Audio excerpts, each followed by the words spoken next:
Hello, everyone. I'm Franklin Cook. I am one of the founders of Peer Support Community Partners. I got into this work because my father, Joseph Hickman Cook, died from the disease of addiction, my family says. Um, his manner of death was suicide. He had a major depressive episode at the end of his life, and that's how he died. However, or not however, but that was caused directly by a lifelong daily excessive use of alcohol. And it's caused by a bunch of other things too. All right. But I am in this work not specifically because my dad died, but because after I had a long struggle with the difficulties of grief from that kind of death. I would say a long and terrible struggle, and I'm not alone in that. I'm not trying to set myself apart by saying that. We all have, and I've had my version of it, which to me was terrible. Okay. And it took 20 years before I happened to run into a peer grief support group. It was 20 years after my dad died. I had been in recovery myself for 10 years.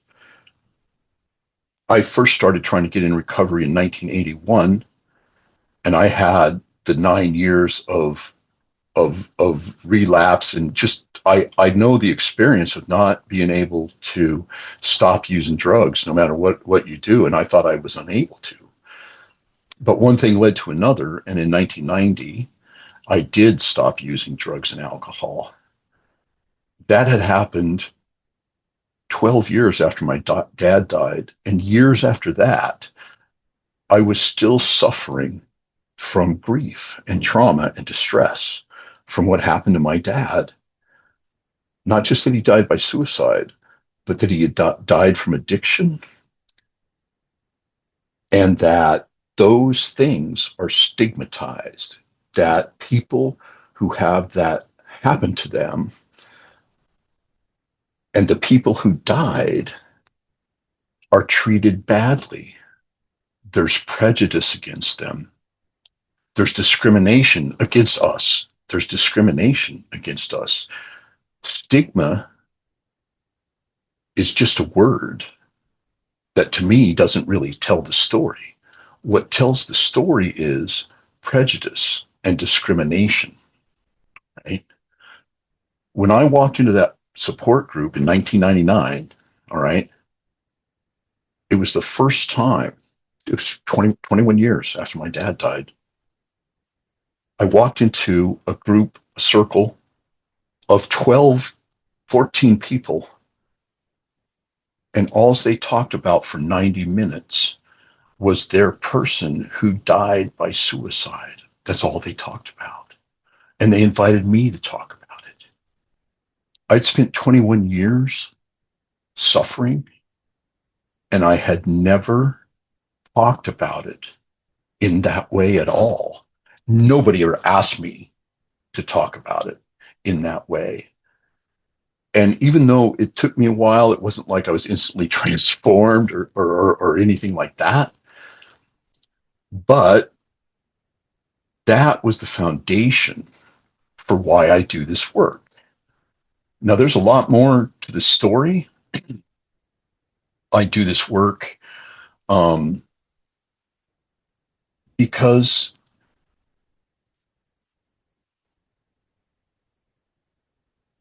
I don't want other people to suffer if there's anything at all I can do about it. No, that's not true.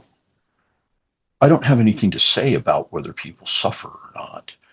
Because if your person dies from this, you will suffer.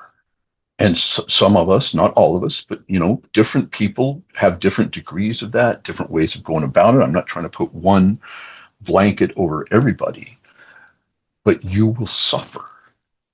And there's nothing I can do about that. actually. There's nothing anybody can do about that, actually.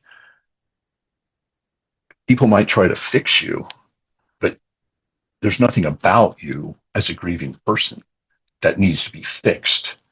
The only thing wrong is that someone died, and nobody can fix that. That's what grief is, the reaction to that fact. Okay. So it's not that I want to stop people suffering. It's that I want to walk beside them if I can be helpful when they are suffering or because they are suffering. That is the definition of peer grief support. To walk beside someone or a small group of someone or an audience full of someone who is suffering from this kind of death, a stigmatized death. Specifically, in my world, it's about death from drugs and alcohol, death from suicide. This is true of all deaths as well, but there's something magnified by stigmatized death. And so I probably have gone on longer than I should already. So let me just say that as interesting as whatever I might say about my life as an advocate or as a trainer or as a peer grief helper myself or as a nonprofit organization manager or whatever else, that's all very interesting. But none of that is why I do this work. It is because people suffer, and I think I know something about how to help other people walk beside them. All right. Still got a lot of growth there. I'm not some genius or something, but I know something about it. And that's what Peer Support Community Partners does. We try to help people who have had this happen to them walk beside others who have had this happen to them. So that's what I have to say. Thanks for listening.